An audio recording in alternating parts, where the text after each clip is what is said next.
So the United States dollar just had its solar return. Let's talk about it.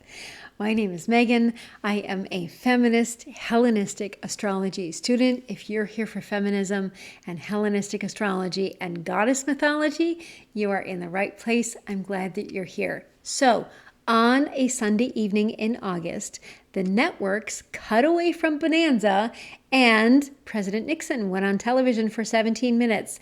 He had spent the weekend at Camp David with 15 men, no women, sworn to secrecy, working from a memorandum that had been sitting in a drawer since May. Paul Vlocker was there, John Connolly was there, Arthur Burns ordered against it and lost.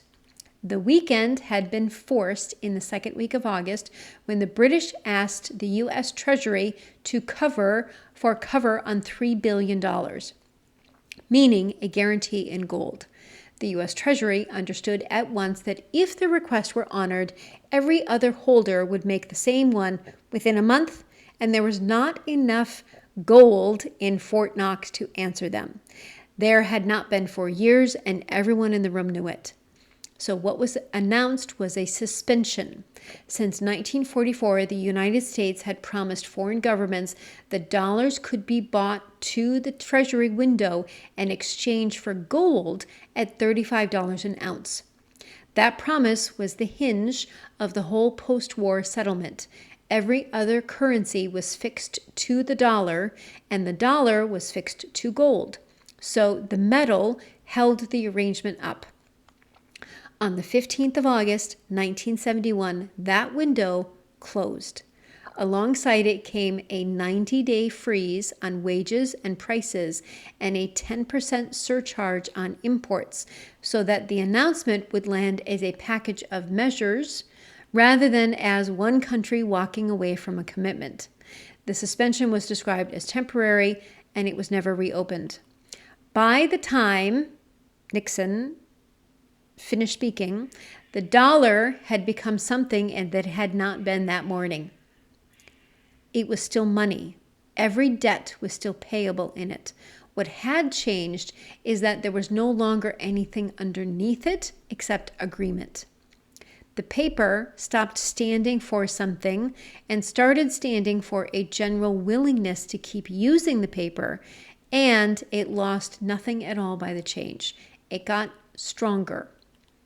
55 years later, the same instrument is under just 57% of the world's official currency reserves. That figure comes from the International Monetary Fund's quarterly survey, and the survey is made like this. 149 monetary authorities send their numbers in voluntarily. No country's own figures are published, and about a tenth of the total is filled in by the fund staff estimating what the non-reporters hold. The fund is also an institution where voting power is weighted by contribution, and the largest contributor by a long distance is the country whose currency is being counted. So the number is real and the counting is not neutral, and both of those things need to be true at once. 730 delegates from 44 countries spent 3 weeks in July of 1944 at Mount Washington Hotel in New Hampshire, in a building that the owners had reopened specifically with the war still running in Europe and the Pacific. Two plans were on the table. John Maynard Keynes came with an international clearing union and a unit of settlement that he called the Bancor. And the important feature of his design was symmetry. A country running a persistent surplus would be penalized as well as one running a persistent deficit, because a chronic imbalance is made by both parties, and adjusting only the weaker one crushes the whole system. Harry Dexter White came for the United States Treasury with a plan built on the dollar, on quotas, and on voting weighted by contribution. White's plan won, and it won because his country was the only creditor of any size on Earth and held the gold and the guns. 19 of the 44 delegations were Latin American.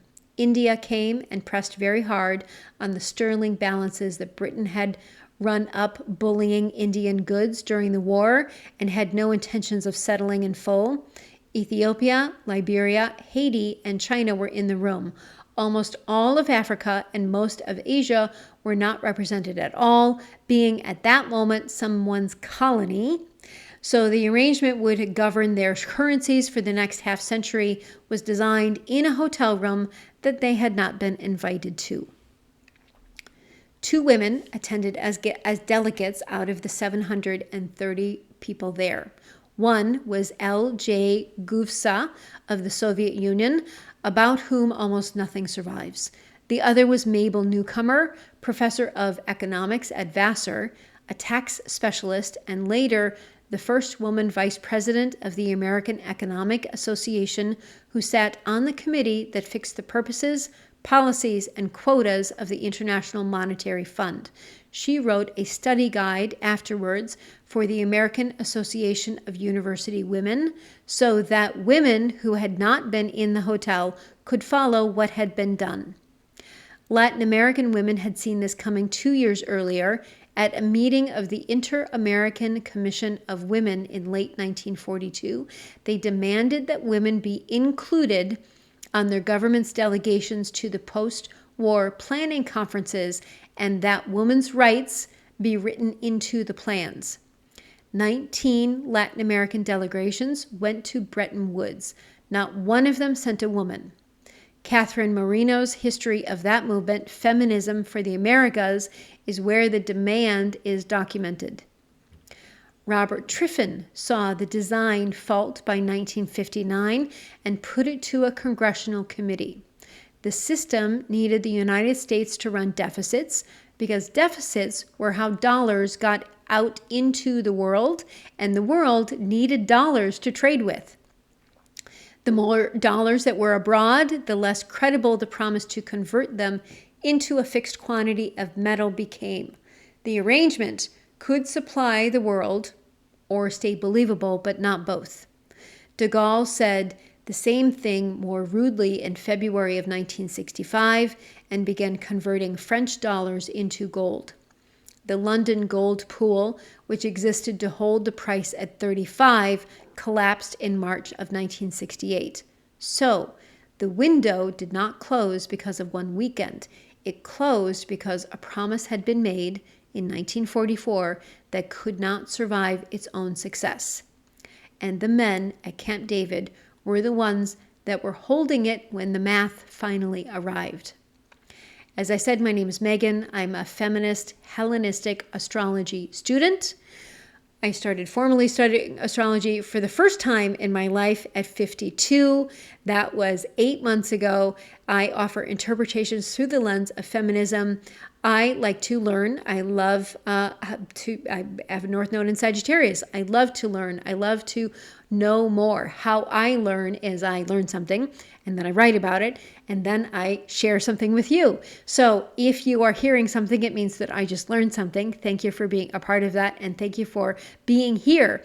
If you I resonate with feminism and goddess mythology and Hellenistic astrology, then you're in the right place. Please follow along. Please do all the things. It really makes a difference.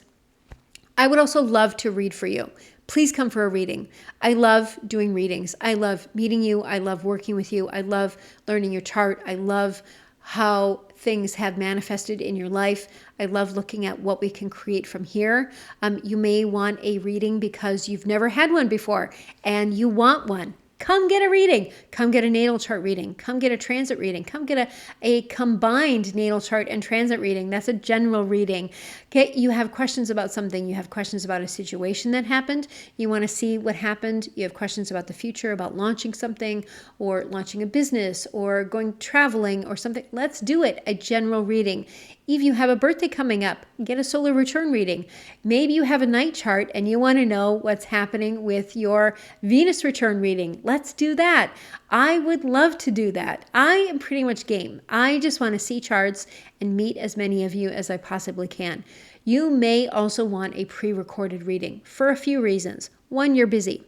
and it's hard to find a time to sit down with me on Google Meet while I'm in Europe. I totally get that. I would love to do a pre-recorded reading. Maybe you just want the time to savor, and you want to savor me geeking out on your chart for 60 or 75 minutes. I would love to do that. I love to info dump, and I would love to do that. The only thing that I miss in doing so many pre-recorded readings is that I don't get to interact with you. So let me know how it lands, and what you like and what you didn't like, and I just want to know all of it.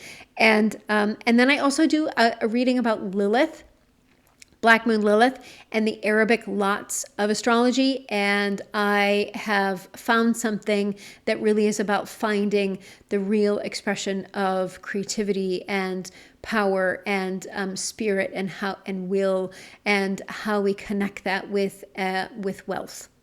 So or come join a membership on Buy Me a Coffee. I have memberships, or you could just send me money on Buy Me a Coffee. I would love that too. This week, I've been traveling full time for almost 7 years, and I stopped traveling. So I'm unpacking, and then I haven't unpacked for this long, for 7 years. And so I'm unpacking, and I'm putting suitcases away, and I'm having a really great time. So if you want to contribute to that, that's great. And then just the channel, I would love that too. I appreciate it all. Okay. Or my website is meganriley.eu. Okay. 9 p.m. Washington, Pisces rising at 16 degrees. This is a night chart, so the moon carries it, and the moon is at 25 degrees of Gemini in the 4th house, out of bounds, running past the furthest reach of the sun's own path. The sun is at 22 degrees of Leo in the 6th house, with Venus at 19, Juno 24, and the south node at 14, Mercury retrograde, and Pluto sits in the 7th house. Black Moon Lilith and Uranus are together in Libra in the 8th. Jupiter, which rules the whole chart, is at 27 degrees of Scorpio in the 9th. Neptune stands still at 0 degrees of Sagittarius in the 10th. Vesta out of bounds in the 11th. Mars is retrograde at 15 degrees of Aquarius in the 12th. And the North Node is at 14 degrees of Aquarius, 1 degree away from it. Chiron is in the 2nd. Pallas at 25 in Taurus in the 3rd. Right on Algol. So Pisces is mutable water. It's ruled by Jupiter, the sign where Venus is exalted, and the place where the edges between things blur. Water takes the shape of the vessel. This isn't a weakness of water, it's a strength of water. At its low level, Pisces rising on a currency is exactly what it sounds like. It has no fixed form of its own. It becomes whatever the hand holding it wants to be. It could be a wage. It could be a bribe. It could be a sanction. It could be a super PAC. It could be a bomb. It could be a hospital. It could be a debt that outlives the person who signed for it. The dollar doesn't resist any of these uses. It has no preference. It reflects the intention of whomever is spending it, and it reflects it perfectly, which is why the same instrument can look like development from one government to a leash to another in the same year. Now, volatility comes with Pisces. Water does not hold shape under pressure. It moves. So a currency with Pisces rising will be talked about in the language of confidence and sentiment and belief, because that is genuinely what it runs on. There is no medal in the vault for answering it. There is a very large number of people who have decided to keep behaving as though this whole system works. The belief is hard. It is the hardest thing in the system. A bank run is belief withdrawing, and it empties a building that was solvent an hour earlier. Every crisis that this currency has been through since 1971 has been a crisis of what people expected other people to expect. And the fact that it cannot be weighted does not make it less real than gold. It makes it faster. The higher level of Pisces is not the opposite of the absorbency. It is the same capacity, but used deliberately. Water is what connects separate places to each other. A mutable water sign is the one that can carry between things that do not otherwise touch. And a currency is a carrying instrument before it is anything else. The high version of this chart is an instrument that knows it is a shared arrangement and behaves like a shared arrangement. The low version is an instrument that believes it belongs to it. So Jupiter rules Pisces, so Jupiter rules this chart. Jupiter is at 27 degrees of Scorpio in the 9th house. The 9th house is foreign ground. It is the long journey, the other country, the law that is not local, the belief system, the place that a person goes and comes back changed. Scorpio is the sign of what is held jointly and what is owed. And Jupiter has no dignity of his own here. So the body that governs the dollar was never at home. It sits abroad in holdings that belong to other people, in a sign about other people's resources. It's a fact of this chart, and it was true on that night that Nixon spoke 27 years into an arrangement in which the foreign central banks held the dollars and the United States held the gold. Everything that gets described as the dollar's strength is located right there. So reserve status is other countries choosing to keep their savings in someone else's money. Invoicing is exporters in Lagos and Jakarta and Sao Paulo agreeing to price in a currency that none of them issue. The privilege of borrowing cheaply is that other people want the paper. None of it is generated at home. The chart puts the ruler in the 9th house, and the 9th house is where the money stays. Jupiter is also the greater benefic, and in the 9th house, he is expansive about ideas, so a doctrine travels with the paper. The economics faculty, the conditions that are attached to a loan, the model of what a functioning country looks like, are all 9th house material, all of it in a sign where nothing is given without something being owed. Excuse me. Neptune. Okay, Neptune is at 0 degrees of Sagittarius, stationary in the 10th house of public position. A planet at station is at its most concentrated. It has stopped in the way that a tide stops before it turns, and everything in it signifies is held at that point rather than moving through it. Neptune at the 0 of a sign is Neptune at the very beginning of a field. And that 10th house is what a thing is in public. It's standing. And the position that it occupies where everyone can see it. Neptune dissolves edges. Neptune standing still in the 10th describes a public position whose boundaries will not stay drawn and a reputation made of something that cannot be inspected. So that is a very precise description of a currency whose worth is confidence, holding that highest place in the world's financial arrangement with nothing solid available for anyone to examine.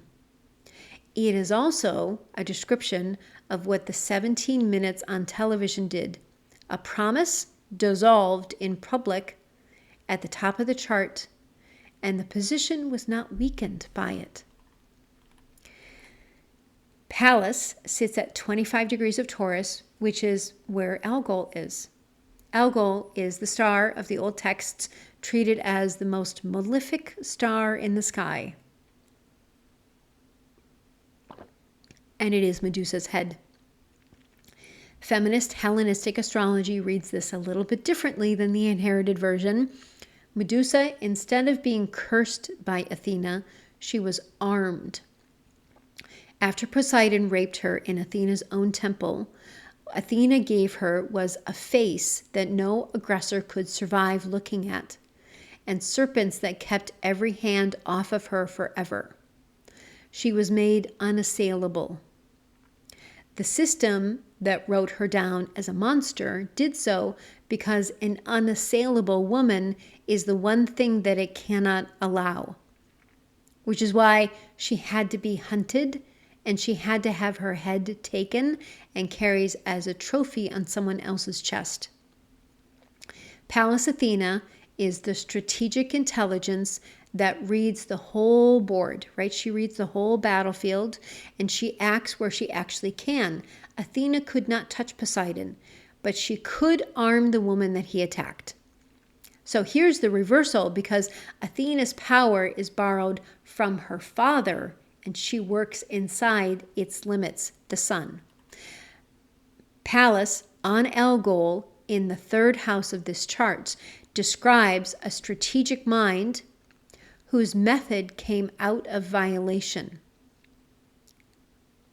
The third is the house of the immediate surroundings, the neighbors, the daily traffic, the people that we see every day, and the letters and the short journeys and everything that's close at hand, everything that's close to us, the close community.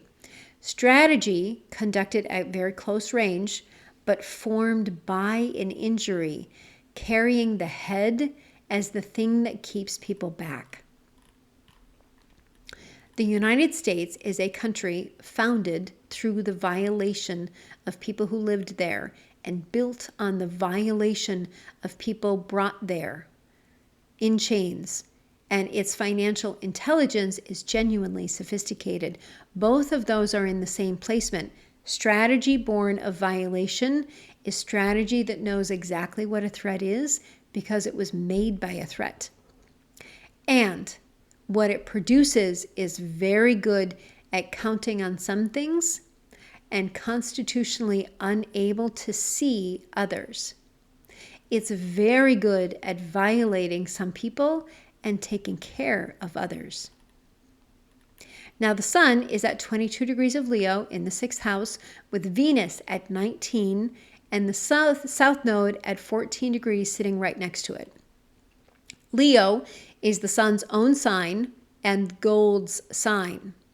The 6th house is service, labor, subordination, the daily grind, the body that works, illness, and the people whose work holds a household or a country up.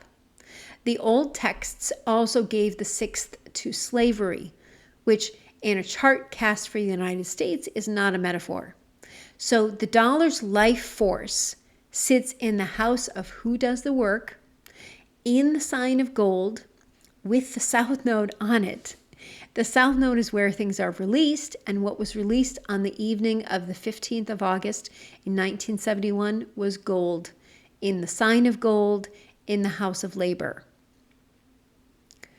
Venus in Leo, in the 6th, is beauty and value, located in the same place. So what a currency is worth is what someone's labor is worth. And the 6th house is where that gets decided by someone other than the person doing the laboring.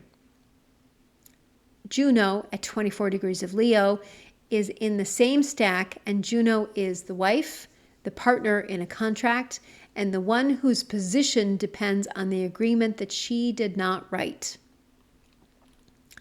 Now, Black Moon Lilith. Black Moon Lilith is at 8 degrees of Libra in the 8th house with Uranus at 10. And the two of them together within 2 degrees of each other. So Black Moon Lilith is about power, not refusable, not ungovernability, not exile, not a temper. The 8th house is what is held jointly, other people's resources, debt, inheritance, taxation, and everything that passes from one party to another in agreement about death or obligation. Libra, the sign of the agreement itself, the scales, and the terms that two parties settle on. So the dollar's power is located in other people's money and in the terms attached to it. So this is where it really lives, not in what the United States owns, which is the 2nd house and carries a wound, but in what everybody else owes and holds and has agreed to. Uranus beside it is disruption in exactly that place, sudden reversals in what is jointly held, terms that change without warning, and the arrangement is altering while the parties are all still inside of it. Euro-dollar markets, offshore banking, securitization, swap lines, sanctions on reserves, all eighth house instruments, all of them shocks to someone's holding that arrive from the outside of their control, and every one of them was invented after this chart was cast. So what did the dollar do to everyone else after 1971? I would love to tell you. Closing the window was that United States declining to settle what it owed and keeping every advantage of issuing the world's reserve currency at that time. So, put two European finance ministers in Rome in November in a sentence that is still quoted, "The dollar is your problem." And he was correct. The consequences went outward, but they took 8 years to arrive. Through the 1970s, the oil producers' surpluses were deposited in Western banks and then lent on to governments in Latin America and Africa and Asia at floating rates, and that detail decided everything after. A floating rate means that the borrower carries the risk of a decision made in another country by people who will never think about them. In October 1979, the Federal Reserve under Paul Volcker changed how it operated and let interest rates go where they had to go to break domestic inflation. The prime rate in the United States reached 21.5% in December of 1980. Every developing country that had borrowed dollars through the previous decade watched its debt service multiply for reasons that had nothing to do with anything that it had done, at the same moment that commodity prices fell and export earnings collapsed. On the 12th of August 1982, the Mexican finance minister, Jesus Silva Herzog, telephoned Washington to say that his country could not make the payment. Within a year, Brazil, Argentina, Venezuela, Chile, and most of the rest of the continent were in the same position, and so was much of Africa. What followed was a decade of adjustment. A country in default was lent money to service the earlier loans on condition that it cut public spending, devalued, removed subsidies, privatized state enterprises, and opened its markets. More than 70 countries signed the program. Ghana's began in 1983. Zambia removed the maize subsidy in December 1986, and the riots that followed left dozens dead. School fees appeared where schooling had been free, and enrollment fell. Clinics began charging at the door, and attendance there fell too. The Economic Commission for Latin America called the 1980s the lost decade.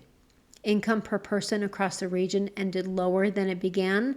Poverty rose from around 40% of households to nearly half. That is the second house of this chart, and that is why an injury located in a currency's own resources cannot be read as private. It radiated outward through every person who had to hold it. In 1997, it came back again through Asia. In 2008, the crisis began in American mortgage securities, and the dollar strengthened. Because a panic, everybody runs towards the thing that everybody else is running toward. In 2022, the reserves of a central bank were frozen inside of 2 weeks, and every finance ministry on earth understood something new about what it means to keep savings in another country's money. Diane Elson, working through the 1980s and publishing Male Bias in the Development Process in 1990, asked a question. When a government stops paying for something, the something does not stop being needed. So, where does it go? Her finding was that it goes into the unpaid economy. And the unpaid economy is largely women. A clinic that begins charging at the door does not reduce the amount of nursing required. It moves the nursing into the house, where it is done for nothing by whomever is there. A removed food substitute does not reduce the need to eat. It lengthens the day of the woman who now walks further, waits in a longer queue, and cooks the cheaper thing that takes 3 hours instead of 1. Elson's precise charge against the models is that they treated women's labor as infinitely elastic. The design assumed that whatever was cut from the budget could be absorbed at home at no cost forever, because no one was measuring it.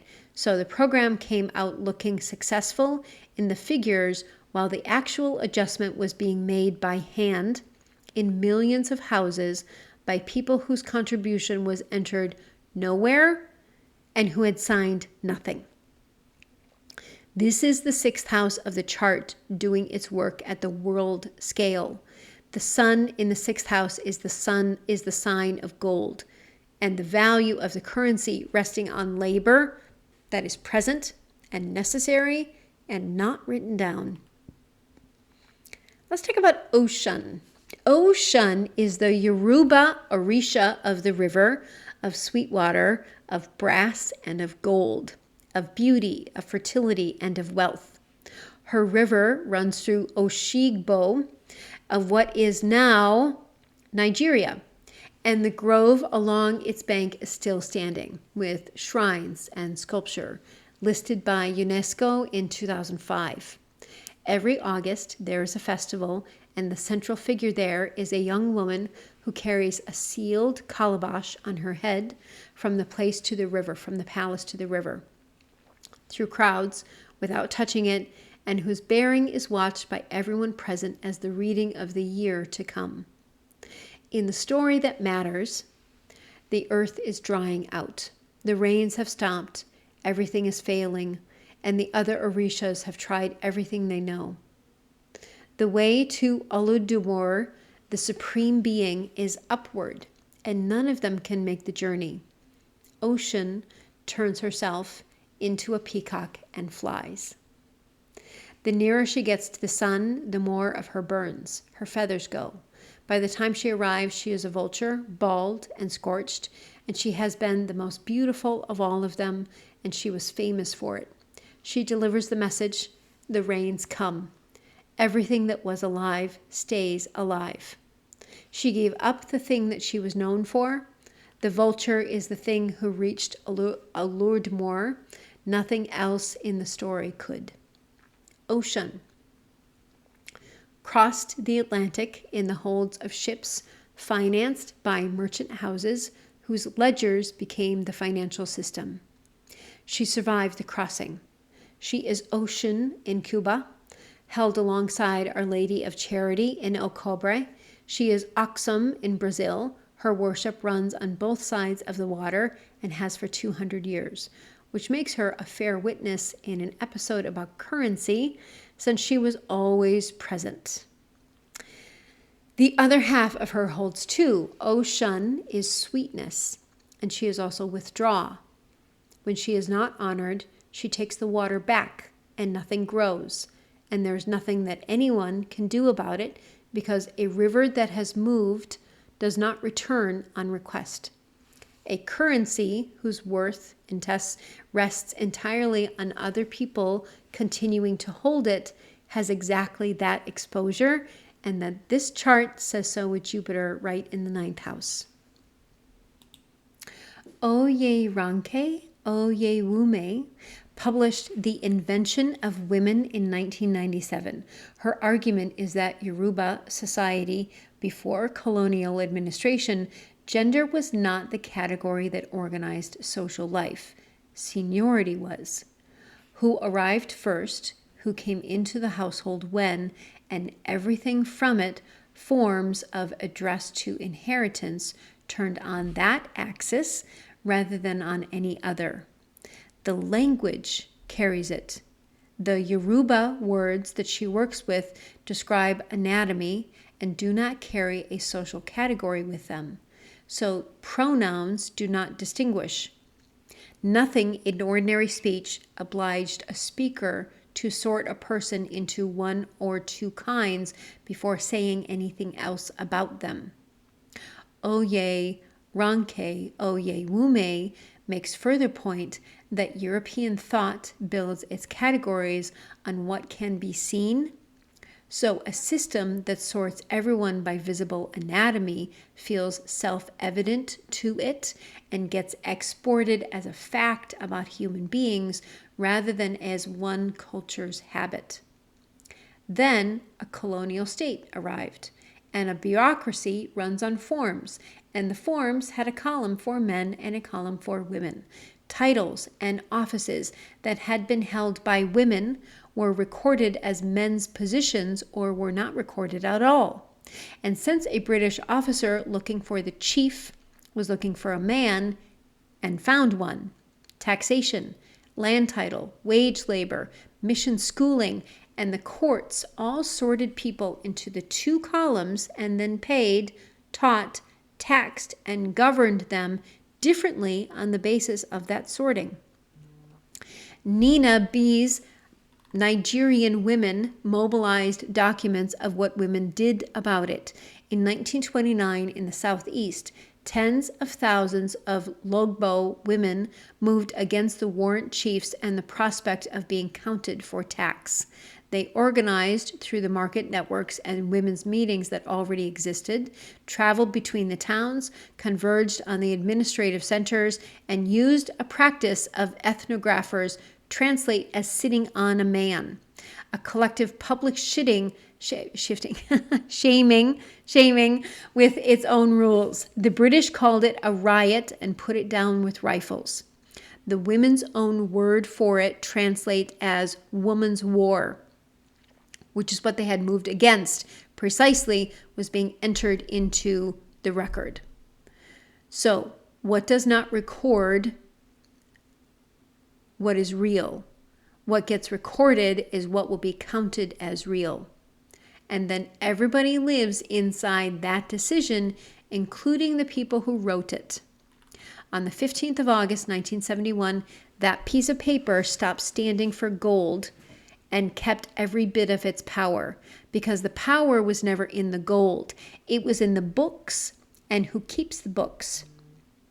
Oyeronke Oyewumi is describing a category manufactured by counting, and a currency backed by counting is the same world running on a different subject. Neither one is a figure of speech for the other. This is also what Pallas on Algol has been doing for 250 years. The strategy is the ledger. The violation is being sorted into a column that nobody in that column chose by an authority that they cannot appeal to, and then having that sorting explained back to them as a fact of nature. Vandana Shiva published Staying Alive in 1988 out of the Indian forest and farming movements. On the 26th of March, 1974, in the village of Reni, in the Kamoli district of the Himalayas, the men had been called away to a compensation office in town, and the contractor's cutters arrived while they were gone. A girl saw them and ran to Gara Devi, the head of the village women's group, about 50 years old. Gara Devi gathered 27 women, walked up to the trees, and stood between the cutters and the forest through the night. The trees are still there. Chipko means to cling, and what they were clinging to held their hillside together, supplied their fuel and their fodder, and has been sold over their heads to a sports good manufacturer. Vandana Shiva, the argument comes out of that. What gets recorded as productive is whether it can be extracted and sold. A standing forest counts as nothing until it is down, in which a point it becomes timber and then enters numbers. A river counts as nothing until it is dammed. A woman growing food on a small holding to feed the people in her house is producing nothing, according to national statistics. And the same woman working for a wage on an export crop is producing something. Nothing about the food changed, but the category did. She calls the whole arrangement maldevelopment. And the point of the word is that the growth is real and is being measured accurately. And what is being measured is the speed at which the sustaining parts are consumed. The figures go up because the forest is coming down. That's the low level of this chart, stated in economics. The ledger cannot see what holds it up, will keep drawing on it until there's nothing to draw on, and then the ledger will look healthy. The numbers will be fine. If we put the two arguments beside each other, and the currency that they describe is the one whose worth was always found in relationships and never in substance, kept by an institution that cannot record relationships, defended for 55 years as though the substance were still there. Now, Saturn and Chiron. Chiron has been in Aries, the chart's second house, since April 2018. It reached Taurus on the 19th of June 2026, turns retrograde, stands in Aries again from the 18th of September 2026, and leaves the second house for the second time on the 14th of April 2027. So, the wound that has been sitting in the dollar's own resources for 9 years finishes there in 8 months. Saturn is in the same house from the 25th of May 2025 to the 13th of April 2028. And Saturn arrives at 13 degrees of Aries, exactly where the dollar's Chiron is, 3 times. 17th of June 2026, 4th of September 2026, and the 4th of March 2027. Saturn is the planet of limits, of time, of what has to be settled, and of the bill arriving. Saturn crossing an unhealed place, like Chiron, in the second house describes a settling of what a thing is worth, conducted by other people at a moment that it does not choose. It gets chosen. If it surfaces at all, its likeliest form is an argument about what is owed and what has been carried. And the likeliest venue is anywhere the dollar's value is set by people who are not American. Saturn in the second house is also slow, and it is not dramatic. A second house Saturn transit in a person's chart is usually a very long stretch of doing the math honestly, finding out that something costs more than the story about it said, and living inside of the corrected figure. Nothing about that makes a headline. Neptune is in Aries as well at 4 degrees, and in that same second house since January 2026 and staying for over a decade. Neptune in the second describes a boundary around ownership that will not hold. So it's used well, and that is something recognizing that it was always shared. If it's used badly, it is the boundary dissolving away while everyone insists that it is solid. I don't see it. Do you see it? I don't see it. Pretending that it is still solid. Uranus. The dollar's Saturn is at 5 degrees of Gemini in the 4th house. Transiting Uranus arrives on 3 times. The 20th of August 2026, the 2nd of October 2026, and the 22nd of May 2027. The 4th house is the ground under the building. Home, foundation, ancestry, the land, the family line, the beginning and the end. Saturn there is the structure holding it up. And this chart has the moon here too, out of bounds, 25 Gemini, which is the store of the value outside the limit of the sun's rules. Uranus is disruption, sudden change of shape, and the removal of an assumption that nobody knew was an assumption. Uranus crossing Saturn in the 4th house describes the foundation being rebuilt while the building is still standing. Gemini is the sign of two of something, of exchange, of the message and the messenger. And the fourth is where a thing's beginning and its ending are both located. Uranus stays in Gemini until 2033. So all of this fourth house work is a decade's worth of work. And the three contacts are between August 2026 and May of 2027 are just the beginning of this conversation. Then Mars in the 12th. Mars is retrograde at 15 degrees of Aquarius in the 12th house, 1 degree from the North Node. The 12th house is what is done out of sight. It is confinement. It is undoing. It is what is not one's own. It's hidden opposition. Institutions that people are placed inside of, and everything happening in rooms that the person is not in. Mars is there in force, conducted where it cannot be watched. So retrograde in Hellenistic astrology is a planet weakened. A retrograde Mars in the 12th is force that does not work cleanly, that does not arrive to where it was aimed, and is expensive out of proportion to what it achieves.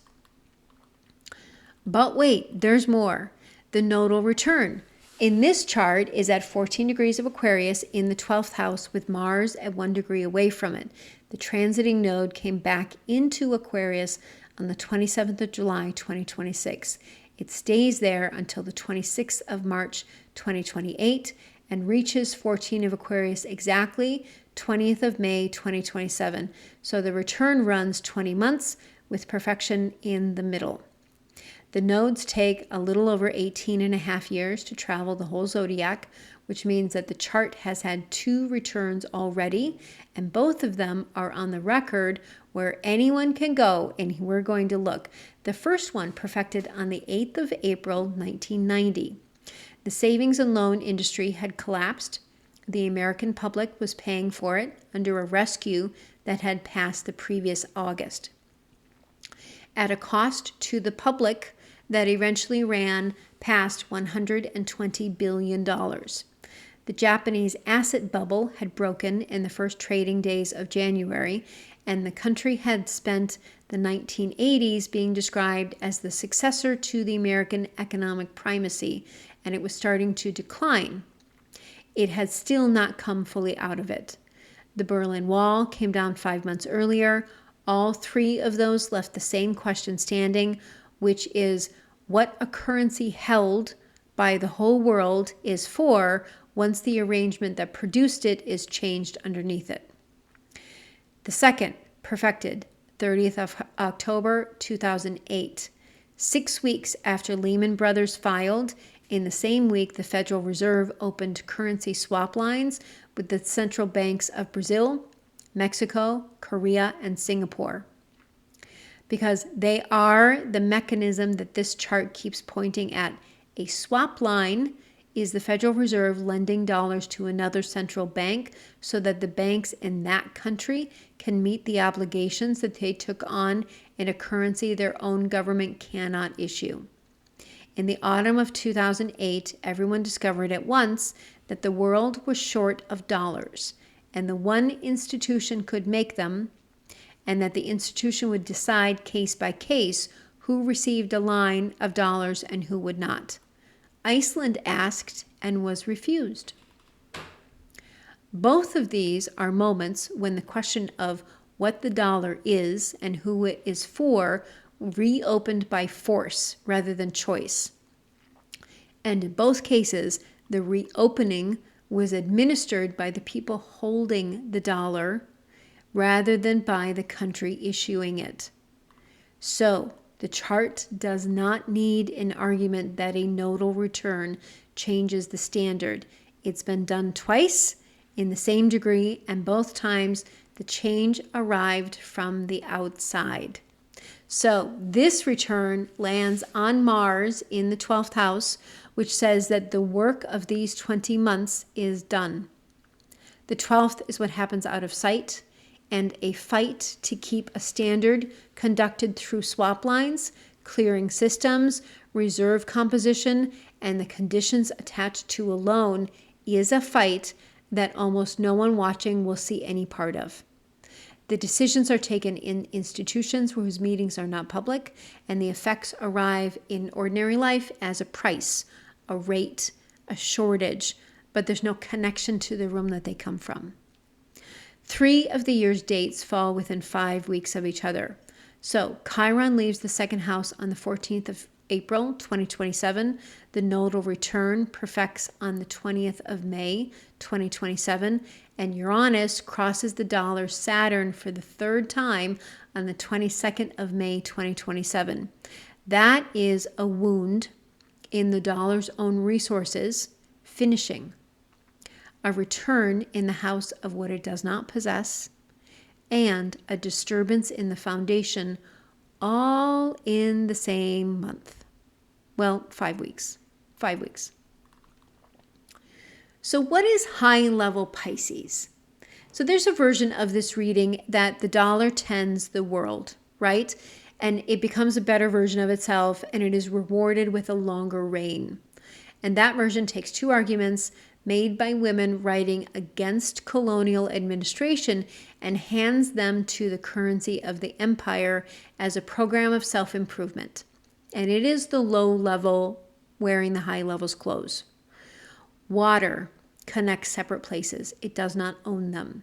An instrument with Pisces rising and its ruler in the 9th was never really its own. And reserve status is not a natural position in its falling form. It is something that other people were doing for reasons of their own, which they can stop doing.